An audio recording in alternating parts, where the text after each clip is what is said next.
I am Dr. Sharjeel and you are watching my YouTube channel. After a long delay, I am presenting a case. I am discussing challenging case 167.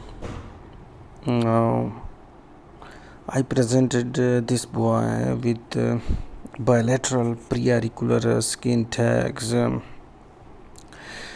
limbal epibulbar dermoid, left upper lid coloboma, exposure keratopathy, and left nasolacrimal duct blockage.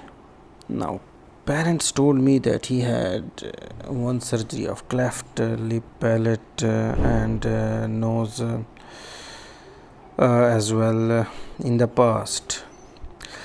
And now patient was brought by parents with complaints of watering, mucopollen discharge, and decreased vision from the left eye.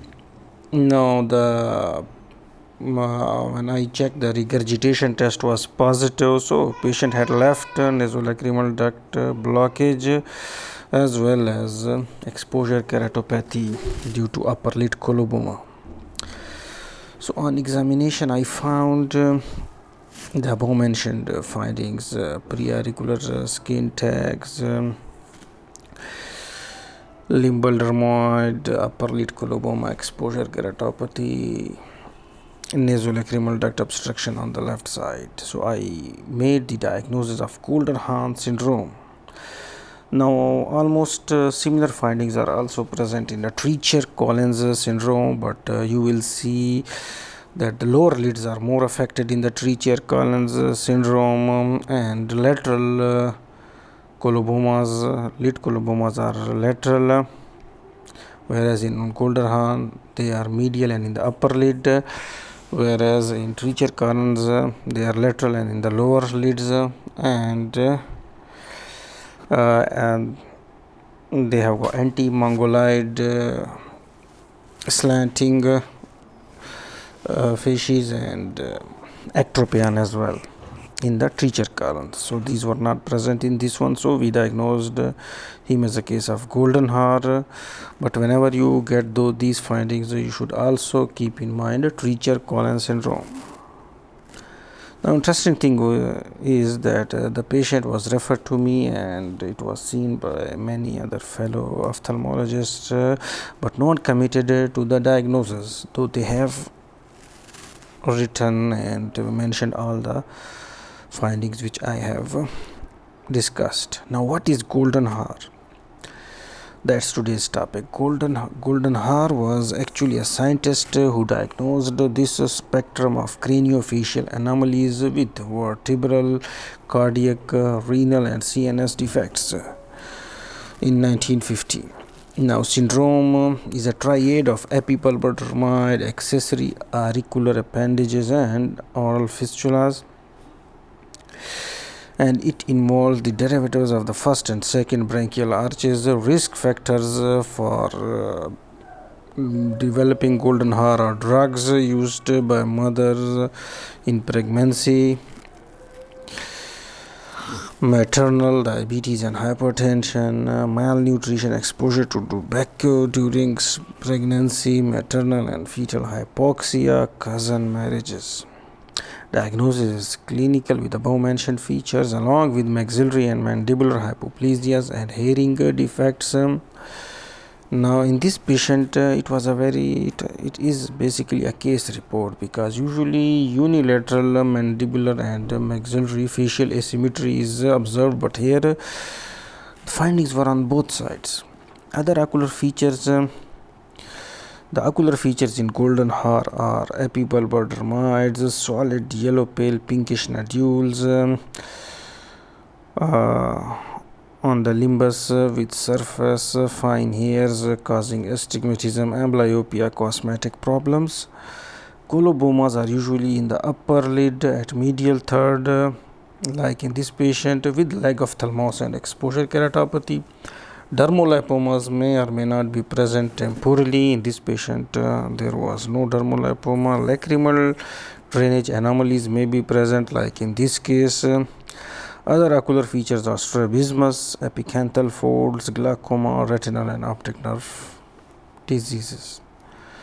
Now comes to the ear. You can get preauricular, bilateral or unilateral skin tags along with cartilage pinna abnormalities as present here. You can get complete absence of the external ear, anoxia to a dysmorphic hair, along with blind fistulas and sinuses are common, and hearing defect of varying degrees can be appreciated.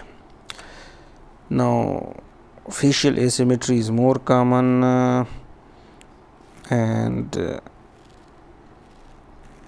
usually unilateral maxillary and mandibular hypoplasias, and you can get hemivertebrae problems of the vertebrae, and you can get cardiac, renal and CNS problems with microcephaly, dolichocephaly, plesiocephaly. So these were the defects, and now comes to the treatment for ocular problems. Like for nasolacrimal duct obstruction, you can perform therapeutic probing, close intubation and DCR. For upper lid coloboma, now as early as possible you have to prepare the upper lid coloboma to avoid blindness due to exposure keratopathy. For limbal dermoid, if it is not causing amblyopia and astigmatism, and patient is not concerned about cosmesis, you can leave it. If it is enlarging and even interfering with closure of the eyelids, then you can also excision with the diamond bar.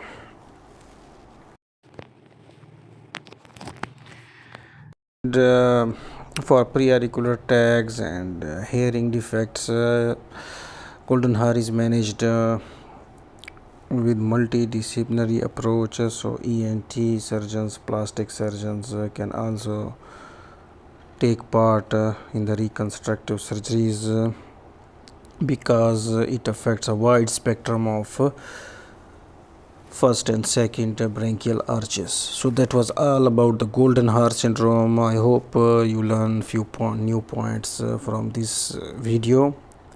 I would like to hear the feedback. Thank you very much.